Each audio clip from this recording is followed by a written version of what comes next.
এদিকে হচ্ছে আজ আমার ছেলের প্রথম পরীক্ষা, অন্যদিকে হচ্ছে আমারও পরীক্ষা চলছে, আবার হচ্ছে পুরো সংসার সামলানো। যাই হোক, আসসালামু আলাইকুম, কেমন আছেন আপনার সবাই? আশা করি আলহামদুলিল্লাহ অনেক ভালো আছেন। তো আজকে হচ্ছে আবার একটি নতুন ব্লগ নিয়ে আপনাদের মাঝে হাজির হয়েছি। যেহেতু হচ্ছে আজ আমারও পরীক্ষা, আমার ছেলেরও পরীক্ষা, তো হচ্ছে এর জন্য আমি অনেক সকাল সকাল ঘুম থেকে উঠে গিয়েছি। তো এদিকে হচ্ছে কিছু ডিম আর কি সিদ্ধ করে নিচ্ছিলাম, তো রান্না বান্না করে রেখে যেতে হবে। তো এর জন্য হচ্ছে আমি রান্নাটা বসিয়ে দিয়েছি সকাল সকাল। তো এদিকে হচ্ছে আমার ছেলেকে ঘুম থেকে উঠে নিয়েছি, যেহেতু হচ্ছে ওর আজকে হচ্ছে বাংলা পরীক্ষা ছিল। তো বাংলা পরীক্ষা পড়াগুলো হচ্ছে আমি একটু রিভিশন দিয়ে নিচ্ছিলাম। তো এর ফাঁকে হচ্ছে আমি রান্নাবান্নার কাজগুলো সেরে নিচ্ছিলাম। তো দুঃখের ব্যাপার হচ্ছে যে আজকে হচ্ছে আমার ছেলের এই প্রথম হচ্ছে ক্লাস 1-এ আর কি প্রথম সাময়িক পরীক্ষা ছিল, কিন্তু সবারই বাবা মা হচ্ছে পরীক্ষার সময় ভিতরে বাচ্চাদেরকে দিয়ে হচ্ছে বাইরে বসে থাকে, কিন্তু সেই জিনিসটা আজকে আমি আর করতে পারিনি, যেহেতু হচ্ছে আমারও একটা পরীক্ষা ছিল আজকে। তো এর জন্য হচ্ছে আমি এদিকে আমার ছেলেকে হচ্ছে পুরোপুরি পড়াশোনা করে হচ্ছে সব রিভিশন করে আমি রেডি করে নিচ্ছিলাম। আর এখানে হচ্ছে আমি আজকে হচ্ছে এখানে প্রথমে ডিম সিদ্ধ করে নিয়েছিলাম, যেহেতু হচ্ছে আমি খুব সকাল সকাল উঠেছি, রান্নাবান্নাগুলো করে যেতে হবে। তো এর জন্য হচ্ছে আমি তেমন কিছু রান্না করিনি, ডিম রান্না করেছি, ডিমটা আর কি ভুনা করেছি, একটু ডাল রান্না করেছি হচ্ছে আপনার হচ্ছে টমেটো দিয়ে। আর এদিকে হচ্ছে আমি একটু বেগুনগুলো ভেজে নিচ্ছিলাম।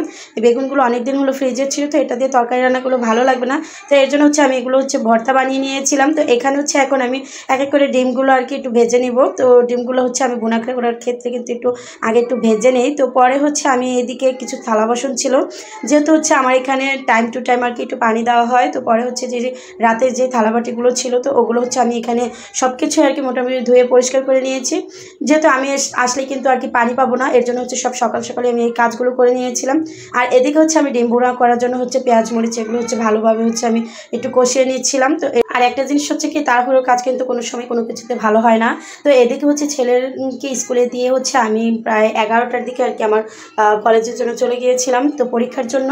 তো আজকে রাস্তায় এত পরিমাণে জ্যাম ছিল যে আমার পরীক্ষার টাইমটা ছিল হচ্ছে দেন 12টার দিকে, আমি ঠিক 12টার মধ্যে পৌঁছাতে পারিনি।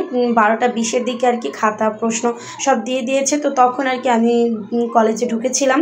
তো রাস্তায় আজকে প্রচুর পরিমাণে যেমন জ্যাম ছিল। এদিকে হচ্ছে ছেলের স্কুলেও আর কি 11টায় দিয়ে আসার কথা ছিল, তো ওইখানে 11টার দিকে আর কি ওকে স্কুলে গেটে আমি ঢুকে দিয়ে আবার চলে আসছিলাম। তো পরে হচ্ছে আমার ছেলে হচ্ছে সবসময় স্কুলে ভ্যানে করে স্কুলে চলে যায়, তো আজকে প্রথম পরীক্ষার জন্য আমি দিয়ে আসলাম। তো যাই হোক, পরে হচ্ছে ও ভ্যানে করে আবার দুপুরে একটা পরীক্ষা শেষ হবে, তখন হচ্ছে বাসায় চলে যাবে।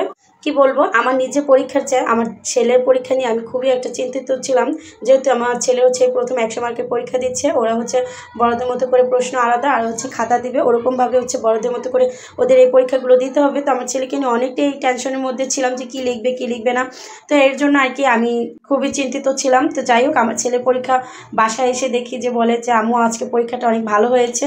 তো পরে হচ্ছে শুনে মোটামুটি একটু ভালো লাগলো যে ছেলের পরীক্ষা যা পড়িয়েছি তাই আসছে।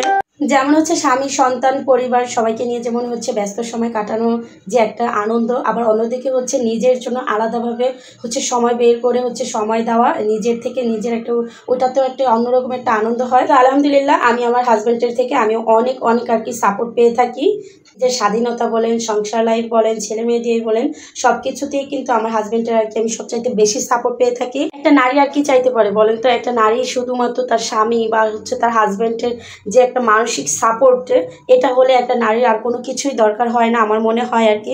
টাকা বলেন, সম্পদ বলেন, এগুলো কোনো কিছুতেই আসে না। যাই হোক, একটা সংসার জীবনে কিন্তু স্বামীর সাপোর্টই সবচাইতে বেশি প্রয়োজন। আল্লাহ হাফেজ।